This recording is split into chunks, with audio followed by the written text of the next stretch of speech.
درود دوستان.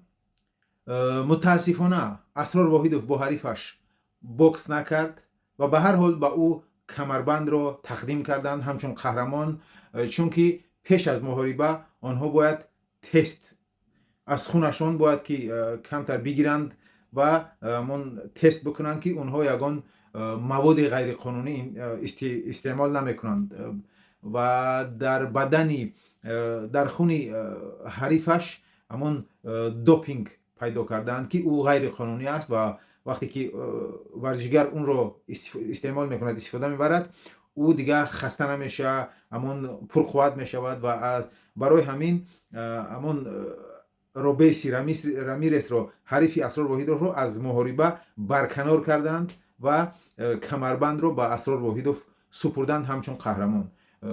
به هر حال ما اسرار واحدов رو تبریک میکنیم.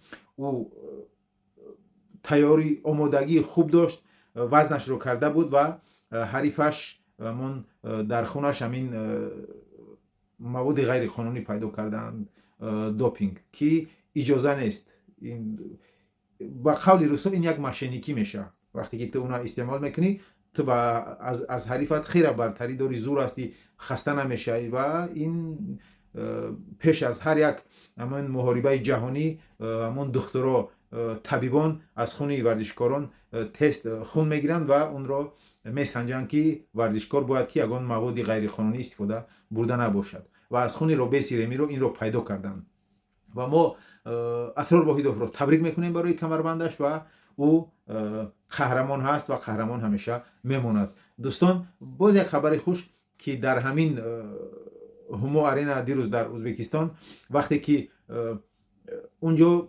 بازی میکنن، بازی لوتوای نمیدونم چیای، و همون رقم ها در وقتی که تو تیکت میخری، بلیت میخری، در همون رقم ها در همون تیکت هستند و وقتی که رقمت اگر در همون چی اکران توری اومد تو ماشین رو میگیری و یک بچه از اسفره همون ماشین رو برد و او رو به اسفره میبرد از ازبکستان. این هم یک خبر خوش.